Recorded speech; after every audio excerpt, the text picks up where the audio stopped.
इस वाले एपिसोड का नाम है अनलाइकली फ्रेंडशिप। आप सभी को याद होगा पिछले एपिसोड में हमने देखा जो गोटेन और ट्रंक्स है उन्होंने फ्यूज़न करना सीख लिया था और अब की बार वो रेडी थे फ्यूज़न करने के लिए और उन्होंने फ्यूज़न कर लिया तो जन्म हुआ था एक नए योद्धा का जिसका नाम था गोटैंक्स, जो कि बहुत ही ज़्यादा ताकतवर था।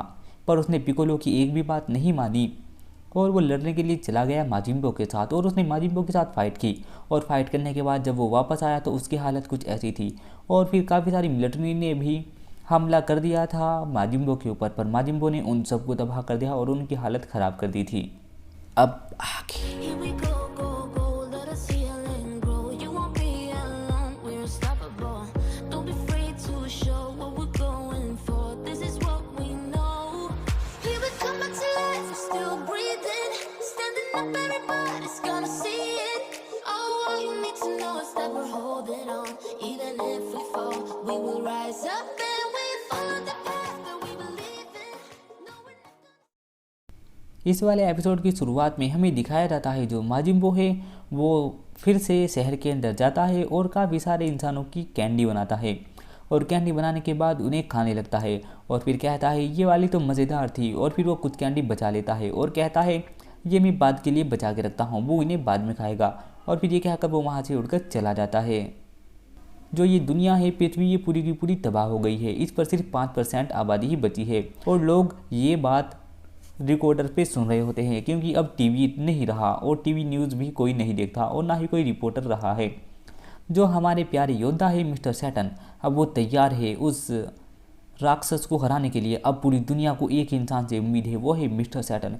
हमें मिस्टर सैटर्न दिखाए जाते हैं जो कि लड़ने के लिए जा रहे हैं उस माजिम्बू से और वही अब पूरी दुनिया को आज़ादी दिलाने वाले हैं इस माजिम्बू नाम के शैतान से और सारा खौफ ख़त्म करने वाले हैं।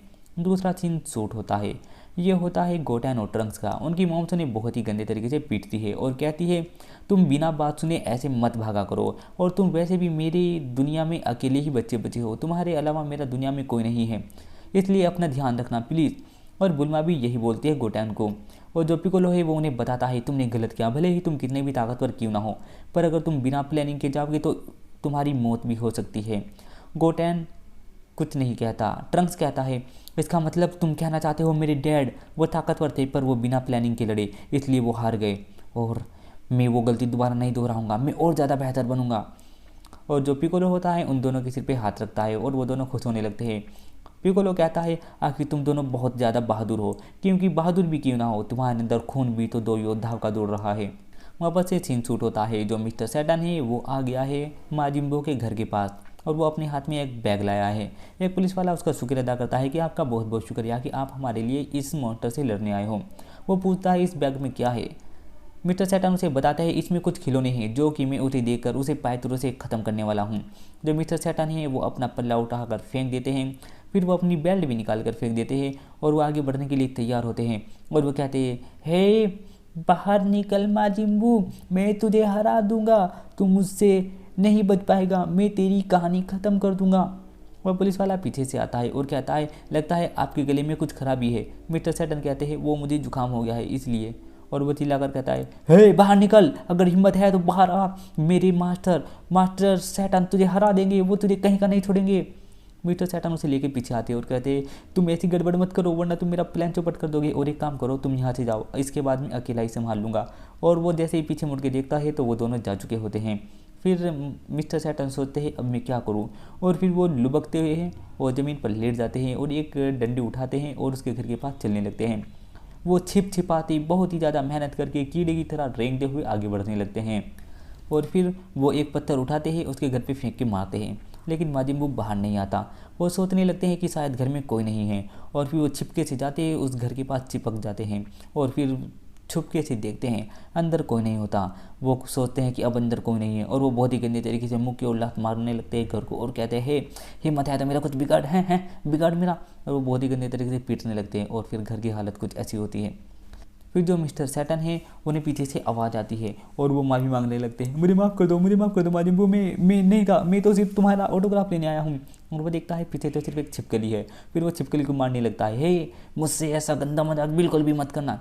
जैसे वो छपकीली को मारता हुआ होता है, उसकी नज़र पड़ती है घर के ऊपर, और घर के ऊपर देखते ही उसकी आंखें बाहर आ जाती है और वो कहता है, भाई माजिम्बू सर, मैं तो आपका ऑटोग्राफ लेने आया है, देखो मैं आपके लिए कुछ गिफ्ट भी लाया हूँ, मैं आपका बहुत बड़ा फ़ैन हूँ। माजिम्बू उसे कहता है, तुम क्या बनना पसंद करोगे, तुम ये कैंडी बनाओ या चॉकलेट? वो कहता है, नहीं नहीं नहीं, मुझे कुछ मत बनाओ, मुझे कुछ मत बताओ, मुझे कुछ मत बनाओ, मैं तो बल्कि तुम्हारे लिए बहुत सारी चॉकलेट लेके आया हूँ। उसे चॉकलेट देता है। माजिम्बू कहता है, ये तो बहुत छोटी है। वो कहता है, ये छोटी है पर ये बहुत ही ज़्यादा मस्त है। और जो माजिम्बू है उन सारी चॉकलेट को खाने लगता है, और जैसे ही माजिम्बू उन चॉकलेट को खाता है, माजिम्बू को कुछ नहीं होता। मिस्टर सैटर्न सोचता है, अरे अब तक के तो इसे मर जाना चाहिए था, ये तो बहुत ही खतरनाक थी। और फिर वो उसे वीडियो गेम दिखाता है और वो वीडियो गेम से खेलने लगता है। माजिम्बू वीडियो गेम से खेलता हुआ कहता है, ये तो मस्त है। और फिर मिस्टर सैटर्न एक बटन दबाते हैं और वो वीडियो गेम फट जाता है, और वो सोचते हैं कि माजिम्बू तो ख़त्म हो गया। लेकिन मिस्टर सैटर्न देखते हैं वो सही सलामत खड़ा हुआ है, और वो कहता है, हे, फटने वाला गेम माजिम्बू को बहुत पसंद है। और कहते हैं, हे, ये खाओ, ये बहुत अच्छी है, ये मैंने इंसान से बनाई है। जो मिस्टर सैटर्न है उसे खाते हैं और कहते हैं, हाँ बहुत अच्छी है, बहुत अच्छी है। और फिर कहते हैं, हे, वो देखो, और फिर उस कैंडी को थूक देते हैं और कहते हैं, क्या बकवास है।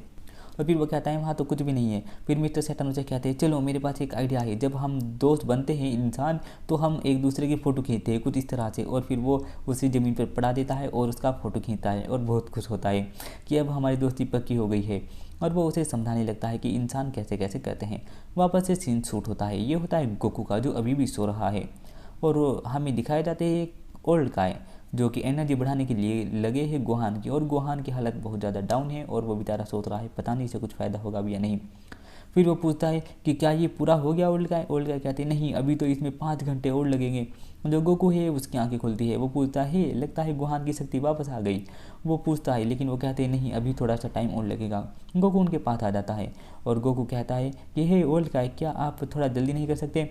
ओल्ड गाय कहते हैं, सोई हुई शक्ति जगाना कोई बच्चों का खेल नहीं है, समझे? और फिर वो गोकू को धमका के उसकी शक्तियाँ जगाने लगते हैं, और फिर वो उसे गौर से घूरने लगते हैं। जो गोहान है वो सोचता है, ये बूढ़ा पता नहीं मुझे ऐसे क्यों दिख रहा है। और फिर वो अपनी उंगलियां दिखाते हैं उसे, और उसकी ओर पता नहीं अजीब से इशारे करने लगते हैं। और ये वाला एपिसोड यहीं पर ख़त्म हो जाता है। मिलता हूँ आपसे अगले एपिसोड में, तब तक के लिए बाय बाय।